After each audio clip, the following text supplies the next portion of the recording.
हम 13 चैप्टर पढ़ रहे थे, तो 13 चैप्टर में अर्जुन भगवान कृष्ण को पूछते हैं क्षेत्र, क्षेत्रज्ञ, ज्ञान, अज्ञेय, ये सब के बारे में भगवान को अलग अलग क्वेश्चंस पूछते हैं। तो भगवान, हमने देखा 20वें या 19th श्लोका तक भगवान ने अर्जुन को आ, क्षेत्र, ज्ञान और ज्ञेय के बारे में बताया है। अभी भगवान डिटेल में क्षेत्रज्ञ के बारे में बताएंगे, मतलब फील्ड ऑफ एक्टिविटीज को जानने वाला क्षेत्रज्ञ। क्षेत्रज्ञ मतलब हम भी एक क्षेत्रज्ञ हैं जो हमारे बॉडी को जानते हैं, और दूसरा क्षेत्र हमारे ऊपर है भगवान। तो जैसे कुछ क्लासेस पहले एग्जांपल दिया गया था कि हमारा घर है या हमारा जमीन है, तो हम उसके मालिक हैं। लेकिन हमारे ऊपर भी जो गवर्नमेंट है वो बड़ा मालिक है। तो गवर्नमेंट जो है वो कभी भी, जैसे अभी इमरजेंसी का कभी भी सिचुएशन आ सकता है, तो उस समय हमारे लैंड के ऊपर गवर्नमेंट कभी भी दावा ठोक सकता है, और उसके ऊपर हमें कुछ पैसा दे करके या कुछ दे करके हमें साइड करा सकता है। जैसे रोड बनाना होता है, तो जब रोड बनाना होता है, बड़ा प्रोजेक्ट होता है, तो किसी का घर हो ना हो, उसको या तो पैसे दे करके या तो कुछ भी ऐसा मुआवजा दे करके उसको साइड हटाया जाता है। तो हम टेम्पोररी लोकल ओनर हैं इस बॉडी के, लेकिन जो परमात्मा है वो इसके परमानेंट ओनर है, इसके कंप्लीट ओनर हैं। तो वो समझना बहुत आवश्यक है। तो यहाँ तक क्षेत्र के बारे में बताया गया था। अभी क्षेत्र के बारे में भगवान बताएंगे 13.21। तो आप लोग स्क्रीन पे देख सकते हैं, या फिर अपना आप लोग भगवत गीता खोल के देख सकते हैं। 13.21।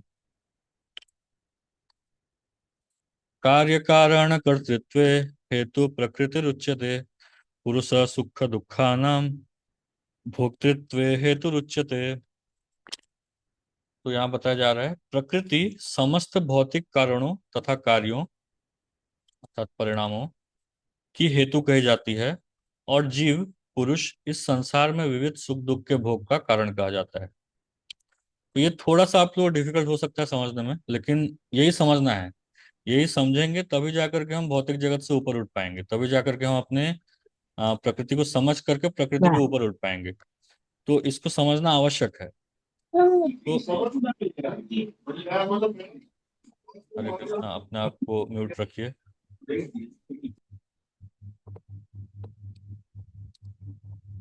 हाँ, तो हम पढ़ रहे हैं 13.21 से, जहां भगवान बोल रहे हैं प्रकृति समस्त भौतिक कारणों तथा कार्यों की हेतु कही जाती है, और जीव इस संसार में विविध सुख दुख के भोग का कारण कहा जाता है।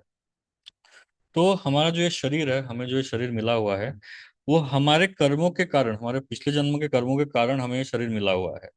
हमारी इच्छाओं के कारण या हमारे कर्मों के कारण हमें सुख तथा दुख मिल रहा है। और उस सुख तथा दुख को भोगने का जो माध्यम है, ये जो शरीर है, ये शरीर हमें कहाँ से मिलता है? वो मिलता है हमें प्रकृति से। तो प्रकृति जो भी भौतिक चीजें हैं, वो भौतिक चीजों को प्रकृति प्रदान करती है, और जो हमारा सुख दुख का एक्सपीरियंस है वो स्वयं जीवात्मा भोगता है। तो तात्पर्य प्रभुपाद जी बोल रहे हैं, जीवों में शरीर तथा इंद्रियों की विभिन्न अभिव्यक्तियां प्रकृति के कारण हैं। कुल मिलाकर 84 लाख भिन्न भिन्न योनियां हैं, और ये सब प्रकृति जन्य हैं। जो 84 लाख भिन्न भिन्न योनियां हैं, वो प्रकृति द्वारा निर्मित है। जीव के विभिन्न इंद्रिय सुखों से ये योनियां मिलती हैं, जो इस प्रकार इस शरीर या उस शरीर में रहने की इच्छा करता है। तो 84 लाख योनि मतलब 84 लाख अलग अलग प्रकार की हमारी इच्छाएं हैं, जो अलग अलग शरीर के रूप में प्रकृति हमें प्रदान करती है। जिसकी जैसी इच्छा, उसको उसके अगले जन्म में वैसा ही शरीर मिलता है। जब उसे विभिन्न शरीर प्राप्त होते हैं, तो वह विभिन्न प्रकार के सुख तथा दुख भोगता है। उसके भौतिक सुख दुख उसके शरीर के कारण होते हैं, स्वयं उसके कारण नहीं। उसकी मूल अवस्था में भोग में कोई संदेह नहीं रहता, अतः वह उसकी वास्तविक स्थिति है। तो यहाँ प्रभुपाद जी वास्तविक स्थिति बता रहे हैं। हमारी जो वास्तविक स्थिति है, उसमें हम भगवान के साथ इंटरनली एंजॉय करते हैं, हमेशा एंजॉय करते हैं, लेकिन वो स्थिति को हम भूल गए हैं। वो प्रकृति के कांटेक्ट में आने के कारण हम उस स्थिति को भूल गए हैं। वो प्रकृति पर प्रभुत्व जताने के लिए भौतिक जगत में आता है। वैकुंठ लोक में ऐसी कोई वस्तु नहीं होती। वैकुंठ लोक शुद्ध है, किंतु भौतिक जगत में प्रत्येक व्यक्ति विभिन्न प्रकार के शरीर सुखों को प्राप्त करने के लिए कठिन संघर्ष में रत रहता है। यह कहने से बात और स्पष्ट हो जाएगी कि यह शरीर इंद्रियों का कार्य है। जो शरीर है ये इंद्रियों का कार्य है, इंद्रियों के लिए ही हमें शरीर मिलता है। इंद्रियां इच्छाओं की पूर्ति का साधन है। यह शरीर तथा हेतु रूप इंद्रियां प्रकृति द्वारा प्रदत्त हैं। और जैसा कि अगले श्लोक से स्पष्ट हो जाएगा, जीव को अपनी पूर्व आकांक्षा आकांक्षा तथा कर्म के अनुसार परिस्थितियों के वश वरदान या शाप मिलता है। जीव की इच्छाओं तथा कर्मों के अनुसार प्रकृति उसे विभिन्न स्थानों में पहुंचाती है। जीव स्वयं ऐसे स्थानों में जाने तथा मिलने वाले सुख दुख का कारण होता है। एक प्रकार का शरीर प्राप्त हो जाने पर वह प्रकृति के वश में हो जाता है, क्योंकि शरीर पदार्थ होने के कारण प्रकृति के नियम अनुसार कार्य करता है। उस समय शरीर में ऐसी शक्ति नहीं कि वह उस नियम को बदल सके। मान लीजिए कि जीव को कुत्ते का शरीर प्राप्त हो गया। जो ही वह कुत्ते के शरीर में स्थापित किया जाता है, उसे कुत्ते की भांति आचरण करना होता है। वह अन्यथा आचरण नहीं कर सकता। यदि जीव को सूकर का शरीर प्राप्त होता है, तो वह मल खाने तथा सूकर की भांति रहने के लिए बाध्य है। इसी प्रकार यदि जीव को देवता का शरीर प्राप्त हो जाता है, तो उसे अपने शरीर के अनुसार कार्य करना होता है। यही प्रकृति का नियम है। लेकिन समस्त परिस्थितियों में परमात्मा जीव के साथ रहता है। वेदों में मुंडक उपनिषद इसकी व्याख्या इस प्रकार की गई है। द्वा सुपर्णा सयुजा सखाया। परमेश्वर जीव पर इतना कृपालु है कि वह सदा जीव के साथ रहता है और सभी परिस्थितियों में परमात्मा रूप में विद्यमान रहता है। तो इसको थोड़ा आसानी से समझें तो ऐसा है कि हम जो इच्छा करते हैं, हम जो कार्य करते हैं, अभी जो कर्म कर रहे हैं, जैसा भी कर्म कर रहे हैं, अच्छा कर्म कर रहे हैं, बुरा कर्म कर रहे हैं, तो उस कर्म के हिसाब से हमें अपना अगला शरीर मिलेगा। और वो शरीर हमें कौन देगा? वो शरीर हमें प्रकृति देगी। तो प्रकृति हमारी इच्छा के हिसाब से हमारा जो नेक्स्ट शरीर है वो हमें प्रकृति प्रदान करेगी।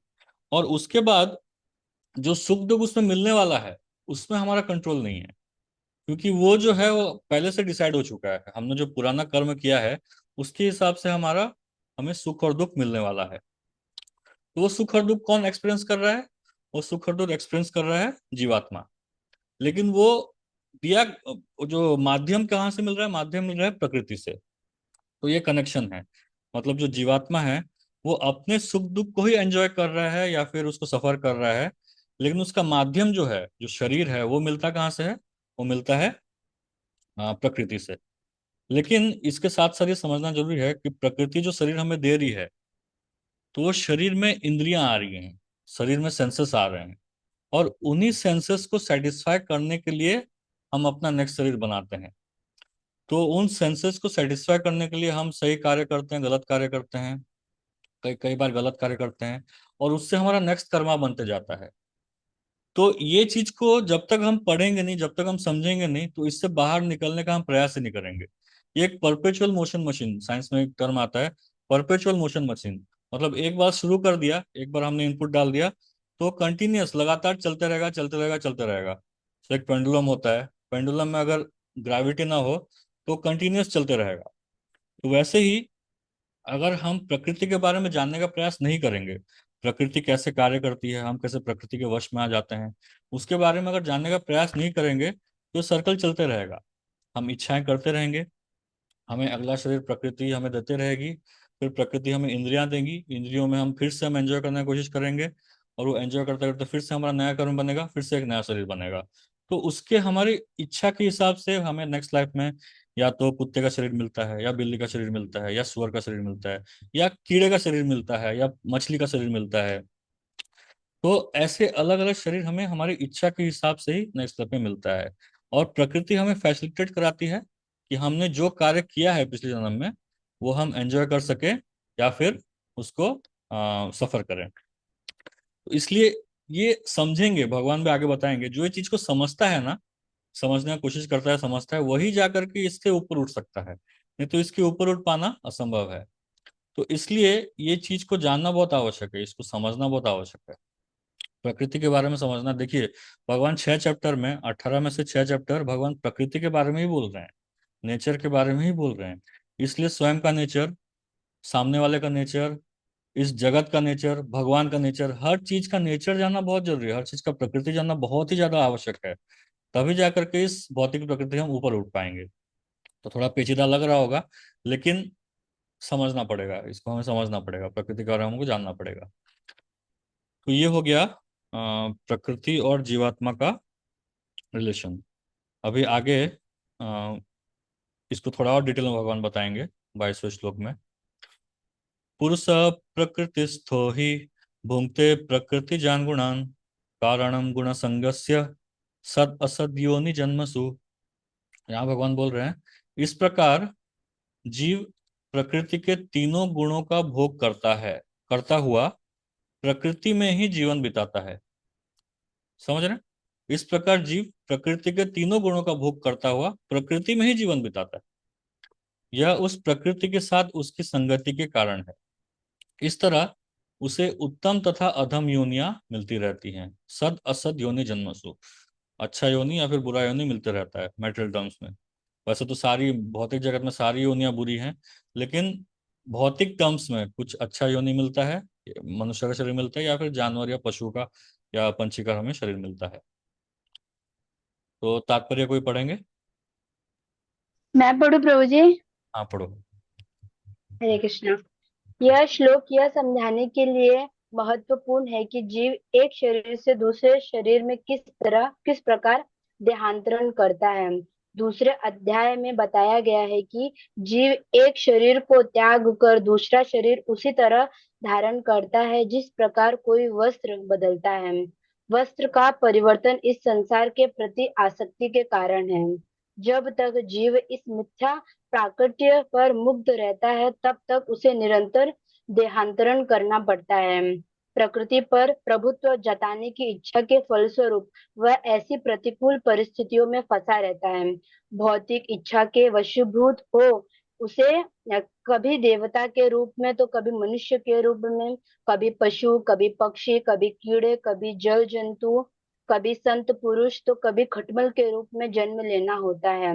यह क्रम चलता रहता है और प्रत्येक परिस्थिति में जीव अपने को परिस्थितियों का स्वामी मानता रहता है जबकि वह प्रकृति के वश में होता है।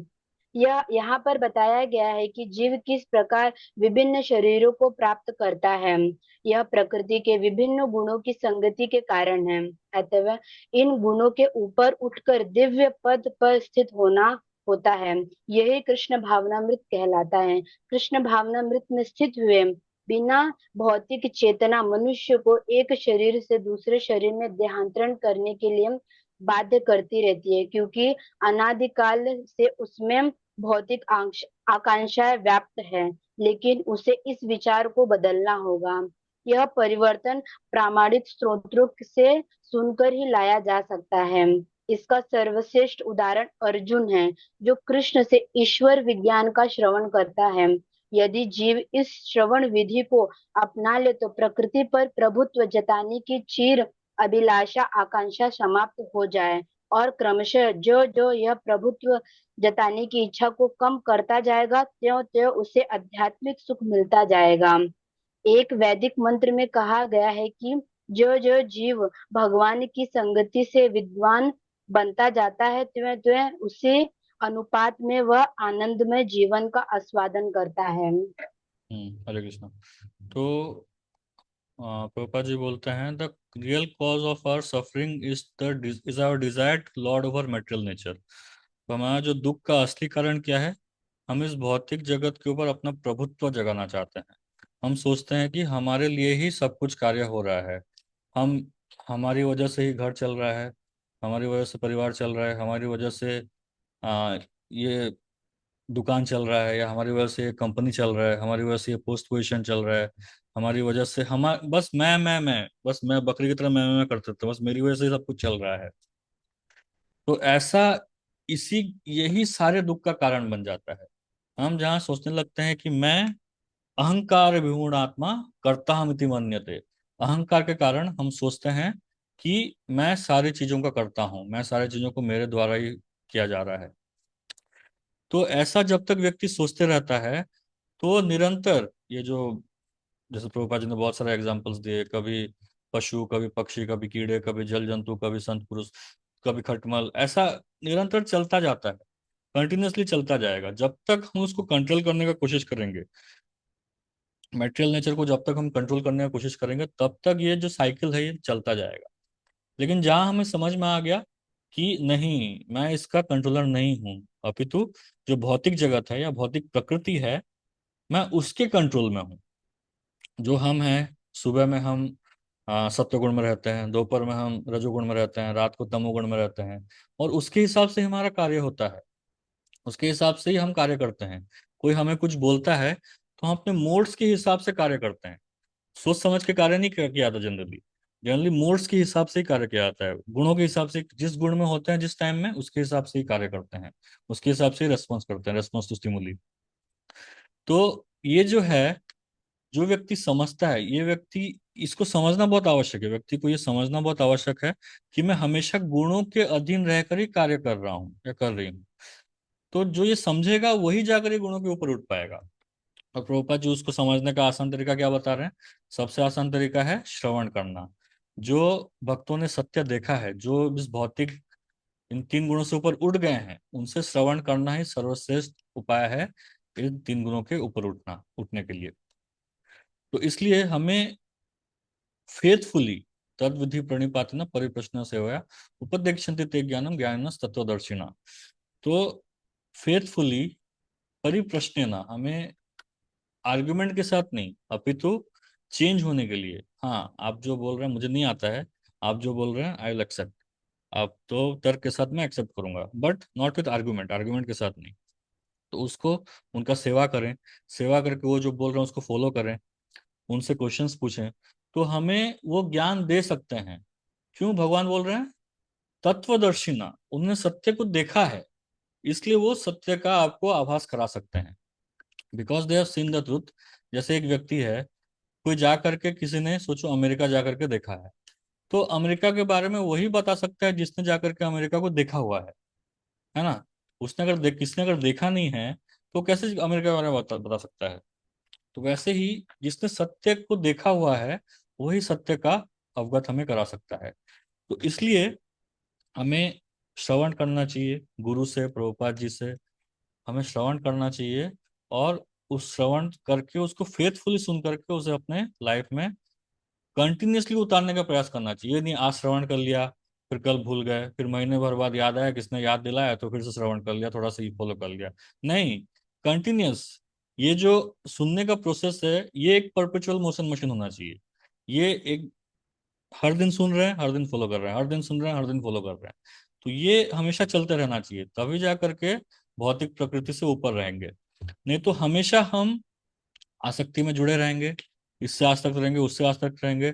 जब वो व्यक्ति हमारे जीवन से चला जाता है तो हम पूरा दुखी हो जाते हैं, पूरी हमारी परिस्थिति खराब हो जाती है। तो जब तक हम सत्य से अवगत नहीं होंगे कि ये जो चल रहा है भौतिक नियमों के अधीन में ही चल रहा है, तब तक हम प्रॉपर ज्ञान में स्थित नहीं हो सकते हैं। तो ये हो गया क्षेत्रज्ञ। ये क्षेत्र और क्षेत्रज्ञ का टॉपिक चल रहा है, आप लोग अगर ध्यान से देखेंगे तो क्षेत्र और क्षेत्रज्ञ का टॉपिक चल रहा है। क्षेत्र मतलब प्रकृति, और क्षेत्र का मतलब हम जीवात्मा, हम जो है वो क्षेत्रज्ञ हैं। अभी हमारे ऊपर भी एक क्षेत्रज्ञ है, उसके बारे में नेक्स्ट श्लोका में आएगा। नेक्स्ट श्लोका में कहा गया है, उपदृष्टानुमंता च भर्ता भोक्ता महेश्वर परमात्मेति चाप्युक्तो देहेस्मिन् पुरुषः परः। तो उपदिष्टा अनुमंता च, तो भी इस शरीर में एक अन्य दिव्य भोक्ता है, जो ईश्वर है, परम स्वामी है, और साक्षी तथा अनुमति देने वाले के रूप में विद्यमान है, और जो परमात्मा कहलाता है। तो परमात्मा का कार्य क्या है? क्या है परमात्मा का कार्य, क्या है? किसी को समझ में आया परमात्मा का क्या कार्य है?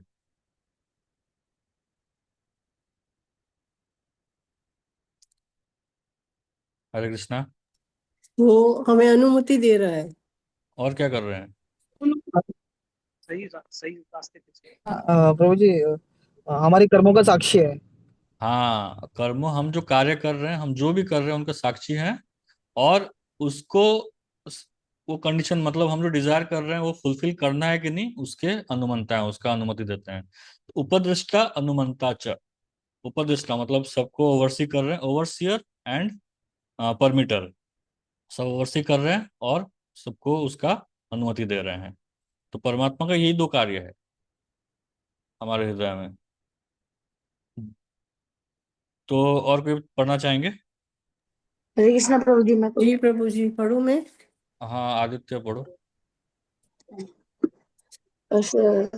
तात्पर्य श्रील प्रभुपाद।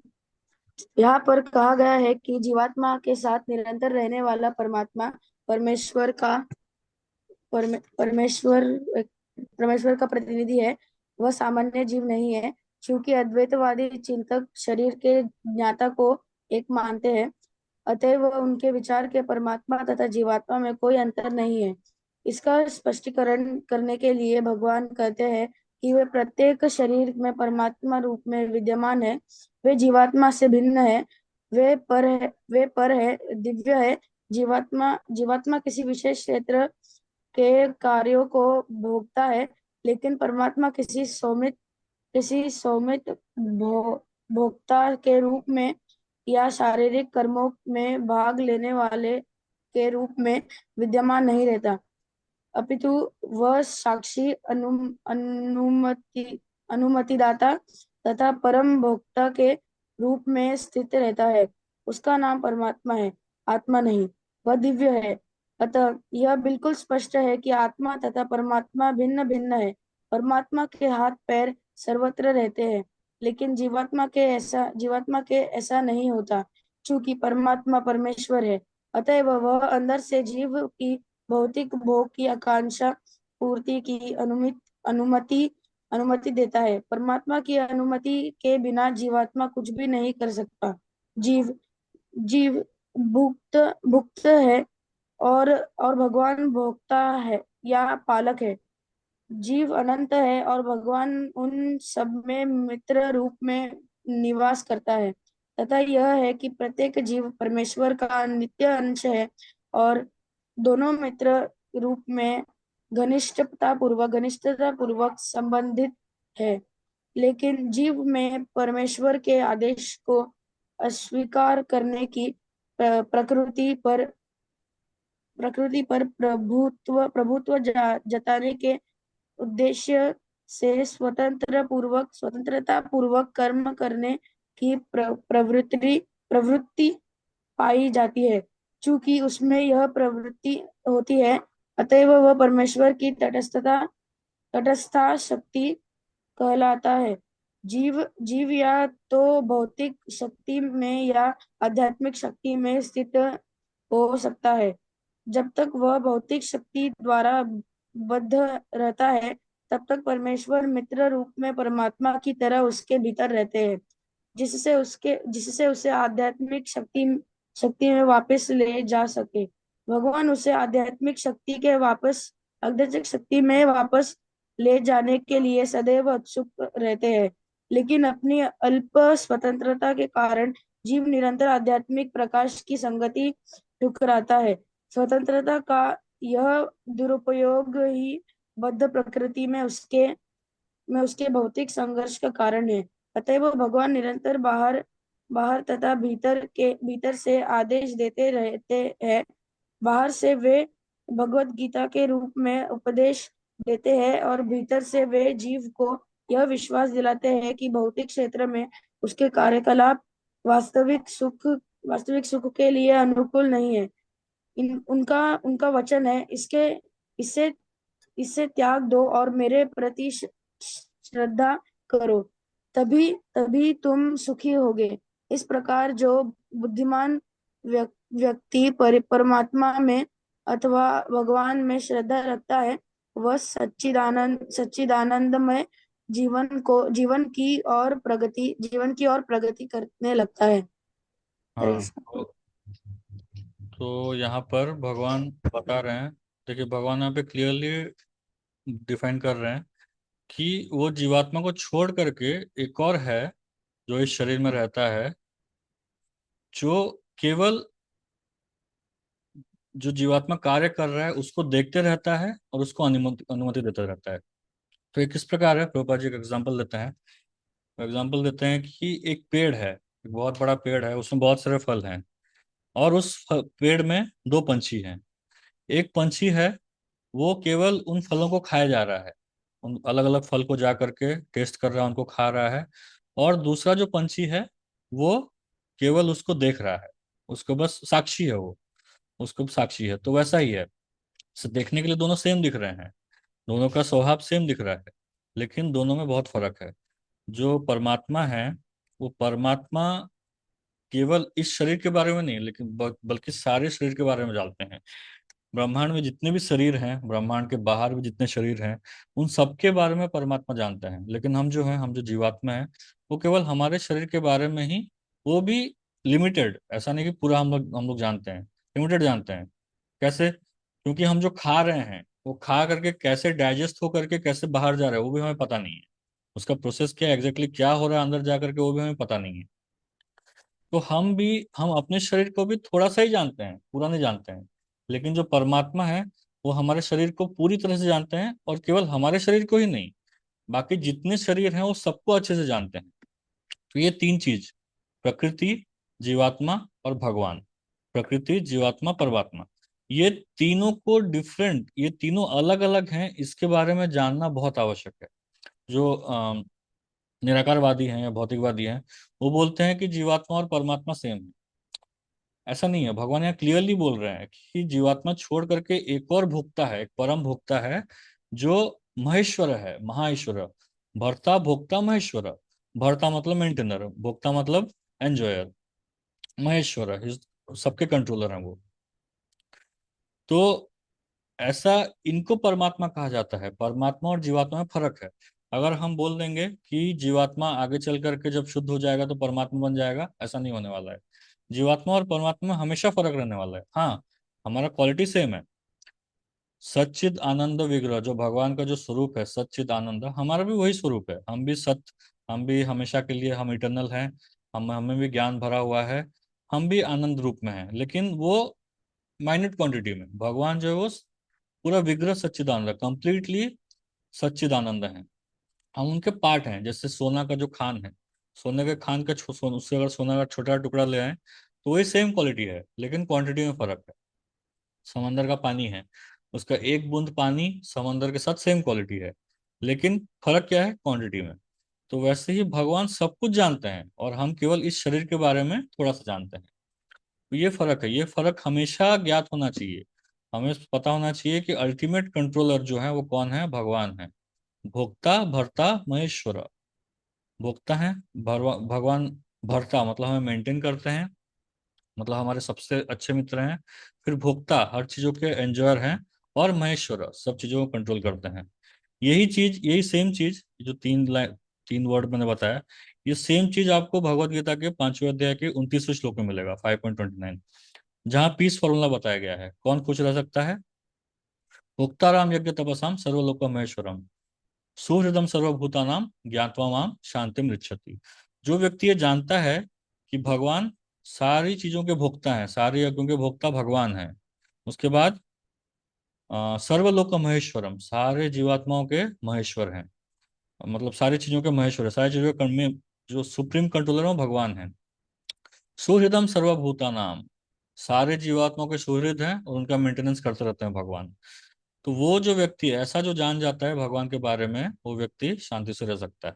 और जो सोचता है कि मैं कंट्रोलर हूँ, मेरे कंट्रोल से होता है, मैं अगर नहीं रहूंगा तो इनका क्या होगा, वो नहीं रहेगा तो मेरा क्या होगा, तो ऐसा जो सोचता है वो व्यक्ति कभी सुखी नहीं रहता, हमेशा दुख में ही रहेगा। लेकिन हम जब समझ जाते हैं कि भगवान ही हर चीज के कंट्रोलर हैं, भगवान ही असली मेंटेनर है, भगवान ही असली सूर्य है, तब हम खुश रह सकते हैं। ज्ञात्वा माम शांति मृच्छति, ऐसा व्यक्ति खुश रह सकता है। तो ये डिफरेंस जानना हमेशा, कि जीवात्मा अलग है, परमात्मा अलग है। जैसा कि मैं लास्ट टाइम भी बोल रहा था कि हमें हमेशा ये डिफरेंस घर में भी रखना चाहिए। हम जब भगवान के लिए कुछ भी कर रहे हैं, जैसे हम भगवान का मंदिर लेकर के आ रहे हैं, भगवान के लिए एक मंदिर बना रहे हैं, भगवान का फोटो लेकर के आ रहे हैं, भगवान का विग्रह लेकर के आ रहे हैं, तो भगवान को जो हम भोग लगाते हैं या भगवान को जो हम पूजा करते हैं, उसका जो थाली रहता है वो सब अलग होना चाहिए। ये नहीं कि भगवान को भोग लगा दिया एक थाली में, उसी थाली में हम खा रहे हैं, नहीं। हमें हमेशा ये पोजीशन मेंटेन करना चाहिए कि हम कंट्रोल्ड हैं और भगवान कंट्रोलर हैं। तो भगवान हमेशा हमारे ऊपर है, ये पोजीशन मेंटेन करना चाहिए। तो भगवान का थाली वाली, उनका पैराफर्नालिया जो भी है, सब कुछ अलग होना चाहिए, सब अलग होना चाहिए, उसको अच्छे से मेंटेन करना चाहिए, उसका साफ सफाई का सामान भी अलग होना चाहिए। तो वो वैसा मेंटेन करेंगे तो धीरे धीरे धीरे वो कॉन्शियसनेस हमारे अंदर आएगा कि हाँ, जीव स्वरूप है कृष्ण नित्य दास, हम भगवान के नित्य दास हैं। वो चेतना धीरे धीरे हमारे अंदर आने लगेगी। तो इसलिए ये डिफरेंस हमेशा होना चाहिए। फिर प्रोपा जी बोलते हैं कि भगवान जो है, परमात्मा जो है, बाहर से भी हमारी मदद करते हैं, अंदर से भी हमारी मदद करते हैं। भगवान बाहर से कैसे मदद करते हैं? ये भगवत गीता के रूप में, भगवत गीता के रूप में हमें भगवान उपदेश देते हैं कि क्या करना चाहिए, क्या नहीं करना चाहिए। और फिर अंदर, हमारे अंदर परमात्मा के रूप में भी बैठे हुए हैं। परमात्मा के रूप में बैठ करके हमारे अंदर, हम जब कुछ करने वाले होते हैं तो हमारे अंदर से एक आवाज आती है कि इसको करना चाहिए, नहीं करना चाहिए। वो कौन बोल रहे हैं? वो परमात्मा ही बोल रहे हैं। तो परमात्मा भी हमें सही गलत का हमेशा अवगत कराते रहते हैं। बाकी हमारी इच्छा होती है हम उसको फॉलो करें ना करें। तो भगवान हमेशा हमारे साथ हैं, हर स्थिति में हमारे साथ हैं, बाहर से भी। अंतर बहिर अवस्थितम, भगवान जो ईश्वर सर्वभूतानाम अंतर बहिर अवस्थितम, हर जगह है भगवान, हर जगह है। हर जगह हमारा हेल्प करना चाहते हैं। अब ये हमारे ऊपर डिपेंड करता है कि हम भगवान का हेल्प लेना चाहते हैं या नहीं लेना चाहते हैं। तो ये हो गया भगवान का पोजीशन, भगवान या परमात्मा का पोजीशन। तो परमात्मा का पोजीशन क्या है? उपदेष्टा अनुमंता च भर्ता भोक्ता महेश्वर, ये परमात्मा का पोजीशन है। उपदेष्टा मतलब ओवरसियर, हर चीज को देख रहे हैं जीवात्मा क्या कर रहे हैं। अनुमंता, उसको वो चीज प्राप्त करने के लिए वो लायक है या नहीं, उसका अनुमति भगवान देते हैं। भर्ता, भगवान मेंटेन करते हैं। भोक्ता, हर चीज का अल्टीमेट इंजॉयर भगवान है। और महेश्वर, हर चीज को अल्टीमेटली कंट्रोल कौन कर रहे हैं? भगवान कर रहे हैं। तो ये 5 चीजें भगवान के बारे में यहाँ बताई गई है, परमात्मा के बारे में बताई गई है। तो नेक्स्ट नेक्स्ट ये फिलोसफी के बारे में बताया जाएगा। भगवान बोलेंगे कि ये चीज को जो समझता है वो बहुत आसानी से जन्म मृत्यु के चक्कर से बाहर निकल सकता है। तो भगवान बोल रहे हैं, यह एवं वेति पुरुषम प्रकृतिम च गुणे सह सर्वथा वर्तमानोपि न स भूयो भिजायते। जो व्यक्ति प्रकृति, जीव तथा प्रकृति के गुणों की अंतःक्रिया से संबंधित इस विचारधारा को समझ लेता है, उसे मुक्ति की प्राप्ति सुनिश्चित है। भगवान ने एश्योरेंस दे रहे हैं, सुनिश्चित है। उसकी वर्तमान स्थिति चाहे जैसी हो, यहाँ पर उसका पुनर्जन्म नहीं होगा। ये भगवान एश्योर कर रहे हैं। जो इस स्थिति को, चीजों को समझ लेता है, भले वो बड़ा विद्वान हो ना हो, उससे बहुत सारे शास्त्र आते हो ना आते हो, लेकिन जो इस चीज को समझ लेता है कि प्रकृति कैसे कार्य कर रही है, जीवात्मा कैसे कार्य कर रहा है, प्रकृति के 3 गुण कैसे कार्य कर रहे हैं, जो इस चीज को समझ लेता है, वो निश्चित रूप से इस भौतिक संसार में वापस जन्म नहीं लेता है। तो तात्पर्य और कोई पढ़ना चाहेंगे? हरे कृष्णा प्रभु जी। हाँ, सुमन माता जी पढ़िए पहले। हरे कृष्णा। तात्पर्य श्रील प्रभुपाद की जय। प्रकृति, परमात्मा, आत्मा तथा इनके संबंध की स्पष्ट जानकारी हो जाने पर मनुष्य मुक्त होते हैं का अधिकारी बनता है, और वह इस भौतिक प्रकृति में लौटने के लिए बाध्य हुए बिना वैकुंठ वापस चले जाने का अधिकारी बन जाता है। ये ज्ञान का फल है। ज्ञान ये समझने के लिए ही होता है कि देव योग से जीव इस संसार में आ गिरा है। इस प्रमाणिक व्यक्तियों, साधु पुरुषों तथा गुरु की संगति के निजी प्रयास द्वारा अपनी स्थिति समझनी है, और तब जिस रूप में भगवान ने भगवत गीता कही है उसे समझकर आध्यात्मिक चेतना या कृष्ण भावना अमृत को प्राप्त करना है। तब यह निश्चित है कि वह इस संसार में फिर कभी नहीं आ सकेगा। वह सच्चिदानंद में जीवन बिताने के लिए वैकुंठ लोक भेज दिया जाएगा। हरे कृष्ण। 87 वर्षाची। हाँ, तो यहाँ पे वही चीज बता रहे हैं प्रभुपाद जी, प्रकृति, परमात्मा, आत्मा, ये तीनों के बारे में समझना ही सबसे बड़ा ज्ञान है। ये ज्ञान को जो समझ लेता है, ये ज्ञान को जो प्राप्त कर लेता है, वो निश्चय ही वैकुंठवासी बनने का हकदार बन जाता है। जैसे हम प्रभुपाद जी पहले ही बता रहे थे, भगवान पहले ही बता रहे थे कि कंटिन्यूअसली हमें दूसरा सा शरीर मिलते रहता है। क्यों मिलते रहता है? क्योंकि हम इसको, इस भौतिक जगत को कंट्रोल करने का कोशिश करते हैं। लेकिन जैसे ही ज्ञान हो जाता है प्रकृति के बारे में, प्रकृति के 3 गुणों के बारे में ज्ञान हो जाता है, तो स्वाभाविक है कि जीवात्मा इसको कंट्रोल करने का कोशिश नहीं करेगा। और जैसे ही कंट्रोल करने की कोशिश नहीं करता है, परमात्मा के शरण में जाता है, भगवान के शरण में जाता है, साधुओं का संग करता है और हरिनाम करता है, भजन करता है, भगवान की भक्ति करता है, तो निश्चय ही उसका जो वास है, जो उसका जो अगला जन्म है, वो अगला जन्म लेगा ही नहीं, वो वैकुंठवासी बन जाएगा, वो निश्चय ही भगवान के धाम में जाने वाला है। तो इसलिए प्रकृति के बारे में जानना, ये तीन चीज के बारे में, प्रकृति, परमात्मा और आत्मा, ये तीन चीज के बारे में जानना बहुत आवश्यक है। इन तीन चीज के बारे में जो जान गया, वो उसको सारा ज्ञान प्राप्त हो गया। नेक्स्ट भगवान बताएंगे कि कैसे इस ज्ञान को कैसे प्राप्त करते हैं लोग। ध्यानेनात्मनि पश्यन्ति केचित् आत्मनमात्मना, अन्य सांख्येन योगेन कर्म योगेन चापरे। तो ये जो सुपर सोल या परमात्मा को जानने के लिए अलग अलग तरीके हैं, परमात्मा को अपने हृदय में जानने के लिए अलग अलग तरीके हैं। तो कोई आत्मानम आत्मना, कोई मतलब आत्मा में ही ध्यान करके, ध्यान ध्यान ध्यान आत्मनि पश्यन्ति, ध्यान करके, वो ध्यान करके भगवान को, परमात्मा को समझने की कोशिश करता है। अन्य सांख्य न योगे ना, दूसरे जो लोग हैं वो सांख्य योग, मतलब एम्पिरिकल नॉलेज, ये सही है ये गलत है, नेति नेति नेति, ये इस तरह से जानने का भगवान को प्रयास करते हैं। और दूसरे जो हैं वो कर्म योग, निष्काम कर्म योग के द्वारा भगवान को जानने का प्रयास करते हैं। तो कुछ लोग परमात्मा को ध्यान के द्वारा अपने भीतर देखते हैं, तो दूसरे लोग ज्ञान के अनुशीलन द्वारा, और कुछ ऐसे हैं जो निष्काम कर्मयोग द्वारा देखते हैं। तो यहाँ भगवान तीनों चीजों के बारे में बोल रहे हैं, कर्मयोग, ध्यान योग और ज्ञान योग। कर्मयोग, ज्ञान योग, ध्यान योग, ये तीनों के बारे में भगवान बोल रहे हैं। ये तीन तरीके से एक व्यक्ति परमात्मा को जान सकता है। और तात्पर्य गोविंद प्रभु पढ़े। हरे कृष्णा। गोविंद प्रभु। ठीक है, और कोई पढ़ना चाहेंगे? हरे कृष्णा प्रभु जी, मैं पढ़ूं? हाँ पढ़िए माता जी। तात्पर्य श्रील प्रभुपाद द्वारा। श्रील प्रभुपाद की जय। भगवान अर्जुन को बताते हैं कि जहाँ तक मनुष्य द्वारा आत्म साक्षात्कार की खोज का प्रश्न है, बद्ध जीवों की दो श्रेणियां हैं। जो लोग नास्तिक, अज्ञेयवादी तथा संशयवादी है, वे आध्यात्मिक ज्ञान से विहीन है। किंतु अन्य लोग जो आध्यात्मिक जीवन संबंधी अपने ज्ञान के प्रति श्रद्धावान है, वे आत्मदर्शी भक्त, दार्शनिक तथा निष्काम कर्म योगी कहलाते हैं। जो लोग सदैव अद्वैतवाद की स्थापना करना चाहते हैं, उनकी भी गणना नास्तिकों एवं अजेयवादियों में की जाती है। दूसरे शब्दों में केवल भगवत भक्त ही आध्यात्मिक ज्ञान को प्राप्त होते हैं, क्योंकि वे समझते हैं कि इस प्रकृति के भी परे वैकुंठ लोक तथा भगवान है, जिसका विस्तार परमात्मा के रूप में प्रत्येक व्यक्ति में हुआ है और जो सर्वव्यापी है। निस्संदेह कुछ लोग ऐसे भी हैं जो ज्ञान के अनुशीलन द्वारा भगवान को समझने का प्रयास करते हैं। इन्हें श्रद्धावानों की श्रेणी में गिना जा सकता है।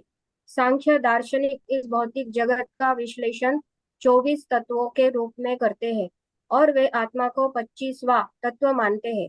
जब वे आत्मा की प्रकृति को भौतिक तत्वों से परे समझने में समर्थ होते हैं, तो वे यह भी समझ जाते हैं कि आत्मा के भी ऊपर भगवान है और वह 26वां तत्व है। इस प्रकार वे भी क्रमशः कृष्ण भावनामृत की भक्ति के स्तर तक पहुंच जाते हैं।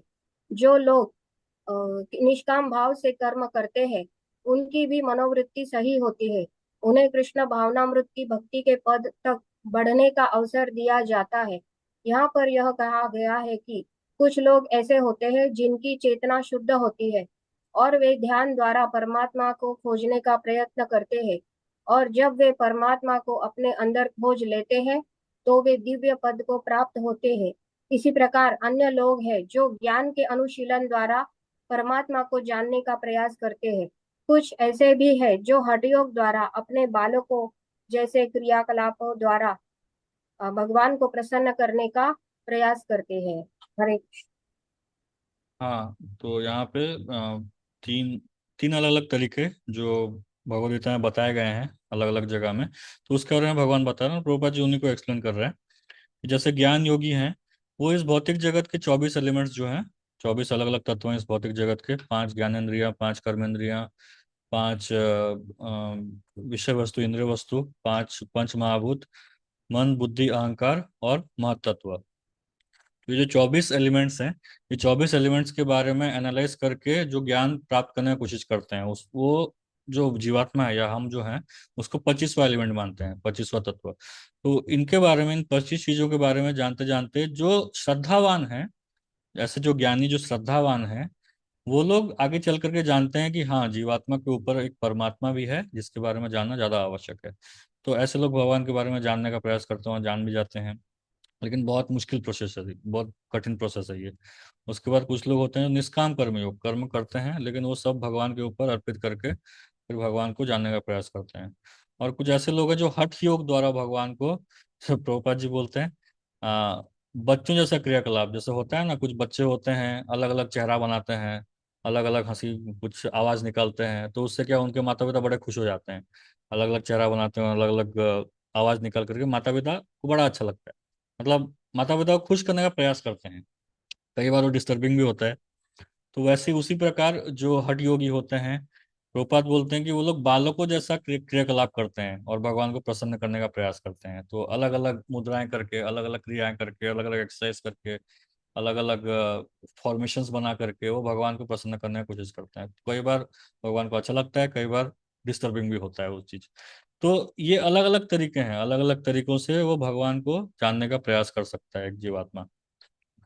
उसके बाद जो नेक्स्ट है वो हमारे बारे में, हम जैसे जीवात्मा के बारे में बताया गया है, हम कैसे भगवान को जान सकते हैं। अन्ये त्वेवम् अजानन्तः श्रुत्वान्येभ्य उपासते तेऽपि चातितरन्त्येव मृत्युं श्रुति परायण। तो अन्य तो एवं अजानंत, भगवान क्या बोल रहे हैं, ऐसे भी लोग हैं जो यद्यपि आध्यात्मिक ज्ञान से अवगत नहीं होते, पर अन्यों से परम पुरुष के विषय में सुनकर उनकी पूजा करने लगते हैं। ये लोग भी प्रामाणिक पुरुषों से श्रवण करने की मनोवृत्ति होने के कारण जन्म तथा मृत्यु के पथ को पार कर जाते हैं। तो देखिए भगवान स्वयं आसान तरीका बता रहे हैं। वो सब ना ज्ञान, इतने 24 एलिमेंट्स को ना जानने की जरूरत है, ना हठ योग करने की जरूरत है, ना ही बहुत कोई बड़ा यज्ञ यज्ञ करके निष्काम कर्मों करने की जरूरत है। नहीं, ये सब करने की आवश्यकता नहीं है। केवल श्रवण करके, जो पर महात्माओं से श्रवण करके हम इस भौतिक संसार को पार कर सकते हैं, जन्म मृत्यु के चक्कर को पार कर सकते हैं। ये भगवान स्वयं बोल रहे हैं देखिए यहाँ पे। इसलिए श्रवण कितना जरूरी है। हमें हर दिन नियम बनाना चाहिए कि हम कम से कम प्रभुपाद या अपने गुरु का श्रवण कर रहे हैं, उनके मुख से हम सुन रहे हैं, तभी जा करके धीरे धीरे हमारे अंदर चेंजेस आएंगे। नहीं तो चेंज नहीं आने वाला है। अगर हम ऐसा ओकेजनली वीकली एक क्लास सुनेंगे या ऐसा होते रहेगा तो हमारे हृदय में चेंज नहीं आने वाला है। हम रेगुलरली प्रभुपाद को सुनेंगे तो हमारे हृदय में निश्चय चेंज आएगा। प्रभुपाद को या हमारे गुरुदेव को सुनते रहेंगे तो निश्चय ही हमारे हृदय में चेंज आने लगेगा। तो हाँ, तात्पर्य कोई पढ़ सकते हैं।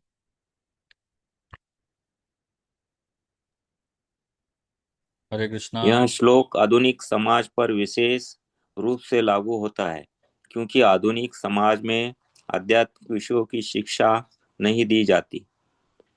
कुछ लोग नास्तिक प्रतीत होते हैं तो कुछ अजैयवादी तथा दार्शनिक, लेकिन वास्तव में इन्हें दर्शन का कोई ज्ञान नहीं होता। जहाँ तक सामान्य व्यक्ति की बात है, यदि वह पुण्यात्मा है तो श्रवण द्वारा प्रगति कर सकता है। यह श्रवण विधि अत्यंत महत्वपूर्ण है। आधुनिक जगत में कृष्ण भावनामृत का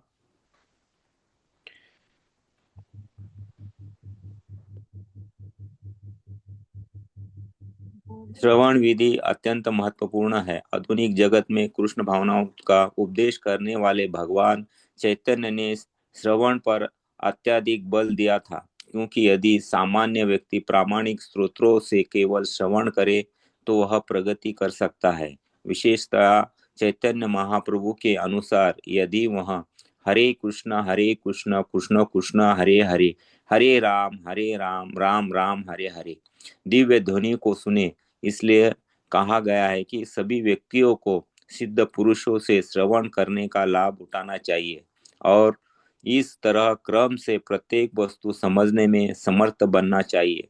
तब निश्चित रूप से परमेश्वर की पूजा हो सकेगी। भगवान चैतन्य महाप्रभु ने कहा है कि इस युग में मनुष्य को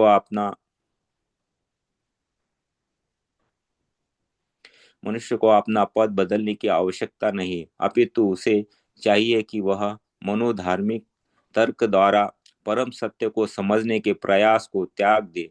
उसे उन व्यक्तियों का दास बनना चाहिए जिन्हें परमेश्वर का ज्ञान है। यदि कोई इतना भाग्यशाली हुआ कि उसे शुद्ध भक्ति शरण मिल सके और वह उसे आत्म संस्कार के विषय में श्रवण करके उसके पदचिन्हों पर चल सके, तो उसे क्रमश शुद्ध भक्त का पद प्राप्त हो जाता है। इस श्लोक में श्रवण विधि पर विशेष रूप से बल दिया गया है और यह सर्वथा उपयुक्त है। यद्यपि सामान्य व्यक्ति तथाकथित दार्शनिकों की भांति प्राय समर्थ नहीं होता, लेकिन प्रामाणिक व्यक्ति को श्रद्धापूर्वक श्रवण करने से इस भवसागर को पार करके भगवत धाम वापस जाने में उसे सहायता मिलेगी। तो यहाँ देखिए, यहाँ पे हम जैसे जीवात्मा है, हम जैसे अज्ञानी, जो अज्ञानी बोल सकते हैं, जिनको हमें ज्यादा कोई नॉलेज नहीं है, ज्यादा हमें नॉलेज नहीं है कि शास्त्रों में क्या लिखा है क्या नहीं लिखा है। हमें ज्यादा तौर तरीके पता नहीं है कि कहाँ कैसा व्यवहार करना चाहिए, कहाँ कैसा डीलिंग करना चाहिए, हमें उस सब के बारे में कुछ आइडिया नहीं है। लेकिन हम जैसे व्यक्ति भी, हम जैसे मूर्ख व्यक्ति भी जन्म मृत्यु के बंधन से बाहर निकल सकते हैं। उसका तरीका क्या है? वो तरीका है श्रवण करना। श्रवण करना साधु से या महात्माओं से श्रवण करना, प्रामाणिक गुरुओं से श्रवण करना, और वो जैसा बोलते हैं उसके हिसाब से अपना जीवन जीना। तो वैसा अगर हम करेंगे तो बहुत आसान तरीके से हम इस भवसागर को पार कर जाएंगे। तो बाकी सारी चीजें जो हैं उसमें हमारा खुद का मेहनत लगता है, भले ही वो अष्टांग योग हो या कर्म योग हो, निष्काम कर्म योग हो या ज्ञान योग हो, जिसमें भी हमारा बहुत ज्यादा एंडेवर लगता है, और उसमें भी सक्सेस मिलेगा या नहीं कोई गारंटी नहीं है। लेकिन हम श्रवण करके अगर कोई शुद्ध भक्त को फॉलो कर रहे हैं और वो जैसा बता रहे हैं उसके हिसाब से हम कार्य कर रहे हैं, तो हमारा सक्सेस गारंटीड है। क्यों? क्योंकि हम भगवान के व्यक्ति, भगवान का आदमी को ही फॉलो कर रहे हैं ना। तो भगवान अपने आदमी को बदनाम नहीं करेंगे। तो इसलिए हमें भगवान के शुद्ध भक्तों का शरण लेकर को जैसा बोल रहे हैं उसके हिसाब से कार्य करना चाहिए। तभी जा करके हम बहुत आसानी से इस भौतिक जगत को भी समझ सकते हैं और भौतिक जगत के ऊपर भी जा सकते हैं। इसलिए श्रवण विधि कितना इम्पोर्टेंट है। भले ही हमें बोला गया है कि हमें हमेशा नाम जप करना चाहिए, कीर्तन करना चाहिए, लेकिन वो कीर्तन करने के लिए श्रद्धा कहाँ से आएगी? श्रवण करने से। जब तक हम श्रवण नहीं करेंगे, निरंतर श्रवण नहीं करेंगे, शृण्वताम स्वगत कृष्ण पुण्य श्रवण कीर्तनात् हृदय अंतस्थ अवद्राणी विधुनोति सुहित्रताम। शृण्वताम स्वकथा कृष्ण, जब हम भगवान कृष्ण के कथाओं का श्रवण करते हैं तो विधुनोति, जैसे धुलाई होता है ना, कपड़े की धुलाई करते हैं, वैसे ही हमारे हृदय से सारे जो अनर्थ हैं वो सब धुल जाते हैं, उसकी धुलाई हो जाती है, सर्फ एक्सेल से धुलाई हो जाती है। तो इसलिए हमें श्रवण करना हमारे लिए बहुत महत्वपूर्ण है। जितना श्रवण करेंगे, जितना ज्यादा श्रवण करेंगे, उतना ज्यादा हमारे हृदय से मैल साफ होगा। और नेक्टर शॉपिंग नहीं करना है, ये नहीं कि आज इससे सुना, कल उससे सुना, परसों उससे सुना, ऐसा नहीं। कोई एक, किसी एक का शरण लेकर के उनसे ही सुनना चाहिए। हजार लोगों से सुनेंगे तो कंफ्यूज होंगे, क्योंकि हर साधु का अलग अलग मत रहता है। तो हजार लोगों से सुनेंगे तो उतना कंफ्यूज होंगे। एक व्यक्ति से, एक व्यक्ति का अनुसरण करें, उसी व्यक्ति से सुने, और उससे वो जो बोलता है उसी को फॉलो करें, तभी जाकर के हम सही लाइन में रहेंगे। तो नेक्टर शॉपिंग भी नहीं करना चाहिए, हजार लोगों को सुन करके हजार बातें, फिर खुद कंफ्यूज होंगे। आपके जो सीनियर जो काउंसलर है उनको भी आप कंफ्यूज करेंगे। तो जो वो बोल रहे हैं, क्योंकि वो काउंसलर अपने, या फिर जो गुरु हैं वो अपने गुरु से ज्ञान ले रहे हैं, उनसे उनसे उनको फॉलो करके, एक व्यक्ति को फॉलो करके हम आगे बढ़ेंगे तो सक्सेस गारंटीड है। अगर हम 100 लोगों से जानने का प्रयास करेंगे तो ना इधर के रहेंगे ना उधर के रहेंगे। इसलिए श्रवण होना चाहिए, लेकिन वो भी प्रॉपर डायरेक्शन में। तो ये श्रवण का महत्व है। श्रवण करने से हम बहुत आसानी से हम भवसागर के ऊपर उठ सकते हैं। तो एक और श्लोक हम पढ़ते हैं, 27वां।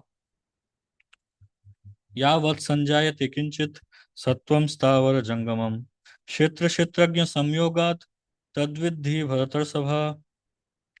हे भरतवंशियों में श्रेष्ठ, यह जान लो कि चर तथा अचर जो भी तुम्हें अस्तित्व में दिख रहा है वह कर्म क्षेत्र तथा क्षेत्र के ज्ञाता का संयोग मात्र है।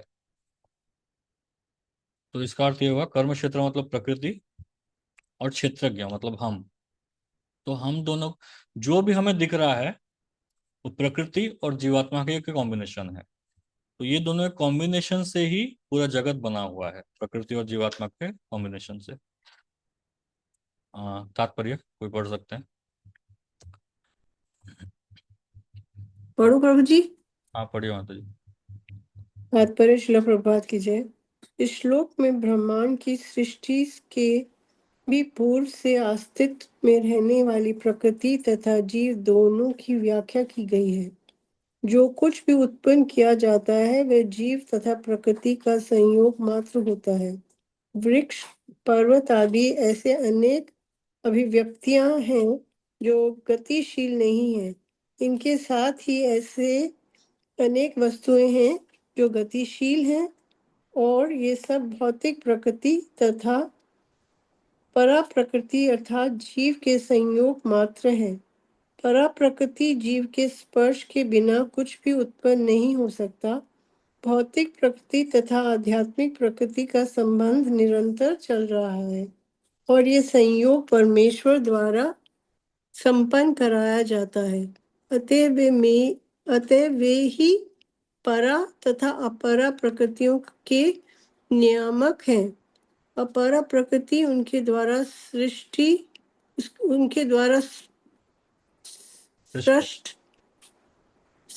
है, और परा प्रकृति उस अपरा प्रकृति में रखी जाती है। इस प्रकार सारे कार्य तथा अभिव्यक्तियां घटित होती हैं। हरे कृष्ण। हाँ, तो परा प्रकृति मतलब परम प्रकृति जो इस भौतिक जगत के ऊपर है। तो हम जो हैं, हम जो जीवात्मा है वो परा प्रकृति में आते हैं, भगवान की परा प्रकृति में आते हैं। और जो भौतिक जगत है वो अपरा प्रकृति है, जो भौतिक जगत में अपरम, जो परा प्रकृति के नीचे है। ये भौतिक जगत जो है, जो भौतिक जगत है भगवान द्वारा ये सृष्टि की गई है। और जो परा प्रकृति है, हम जो जीवात्मा है, वो इस प्रकृति में रखे जाते हैं। तो ये डिफरेंस है, या फिर ये कनेक्शन आप बोल सकते हैं कि जीवात्मा और नेचर, हम जो जीवात्मा है और प्रकृति नेचर, ये दोनों के कॉम्बिनेशन से ही ये पूरा भौतिक जगत बना हुआ है। और कुछ नहीं है, केवल ये दोनों के कॉम्बिनेशन से ही पूरा भौतिक जगत बना हुआ है। जितने भी हम लिविंग, मूविंग, नॉन मूविंग जो भी देखते हैं, वो सारा ये दो चीजों का ही कॉम्बिनेशन है, भौतिक प्रकृति और जीवात्मा। ये दो चीजों के कॉम्बिनेशन से फिर उसमें हमारे अलग अलग डिजायर्स होते हैं। हमारे डिजायर्स के हिसाब से अलग अलग फॉर्म्स आते हैं, लेकिन है केवल दो ही चीज, जीवात्मा और भौतिक प्रकृति। तो ये थोड़ा ज्ञान हो गया। अभी नेक्स्ट क्लास में हम पूरा चैप्टर खत्म करेंगे। तो यहाँ तक आप लोग किसी को कुछ